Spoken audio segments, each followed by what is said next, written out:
One day, when I was alley picking, I came across a plastic bin, something like this.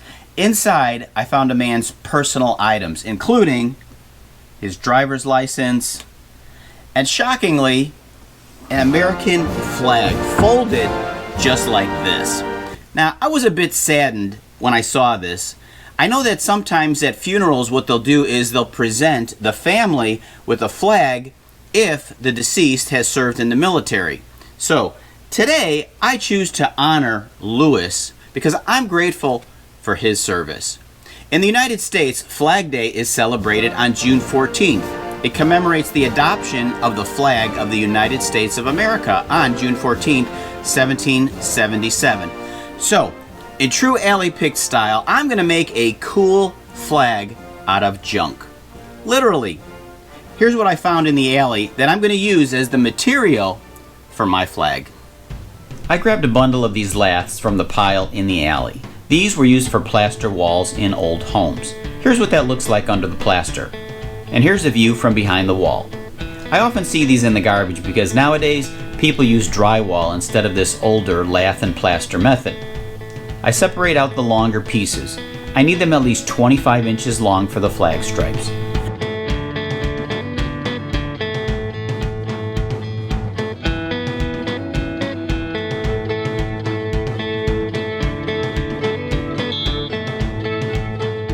I'm using this joiner to plane one edge, then the top and bottom.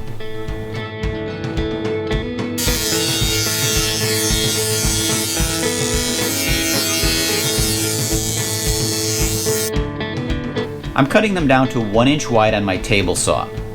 It was at this time that I noticed the thickness of each lath varied slightly, so I decided to cut them all to the same thickness.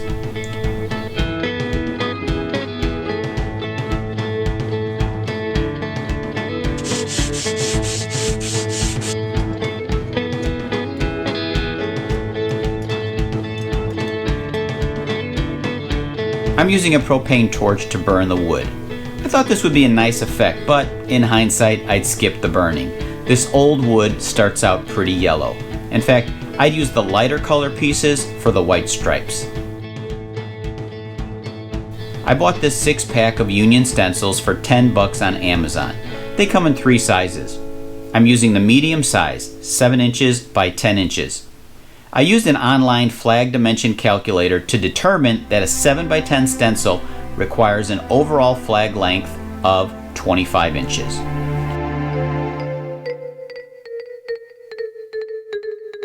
For this part where I drew the lines, I'm going to hammer in some utility knife blades. This makes painting easier, and the cut in the wood keeps the blue and red from bleeding into each other. For the blue, I'm using Minwax semi-transparent navy stain. For the red stripes, the color is called crimson. The blue was on the store shelves, while the crimson had to be mixed in the paint department. You don't need to go out and buy a whole quart unless you plan to make a lot of flags, or you use the stain for other projects. You can even use those small bottles of acrylic paint.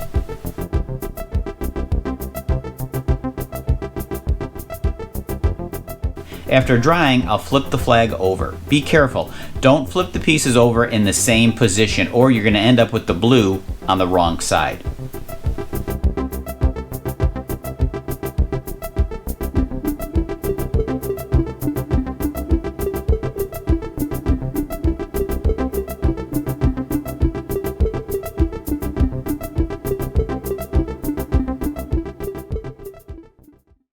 And yes, I did make sure the screws were not so long as to poke through the front.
I decided to put an oil-based poly over the project, but I'd recommend using a water-based since the wood is yellowish to begin with and the oil poly has a yellowish tint.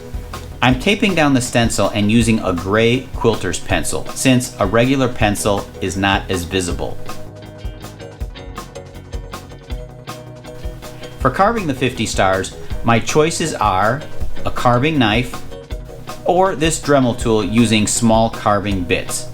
I decided to go with the carving knife. After about 5 stars, I settled in on a technique which made fairly quick work of them. Here's how. A star has 5 sides. I cut along each side at an angle. I press lighter near the corner and harder in the middle to take out more material. After cutting all 5 sides, the wood chips pop out.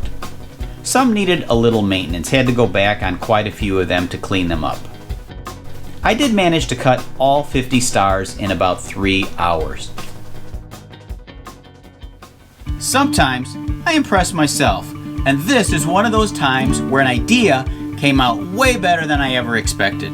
If I had to do it over again, I probably wouldn't have burned the front. It came out a little darker than I like. In fact, I even went back and tried to sand some of it off.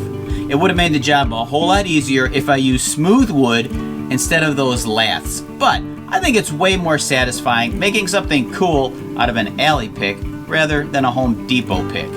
If I did decide to make a larger flag using this stencil, I would definitely go with 3/4 inch pine boards. So thanks for watching Alley Picked. I hope you'll subscribe and give this video a thumbs up. That helps the YouTube computers recommend this video to others.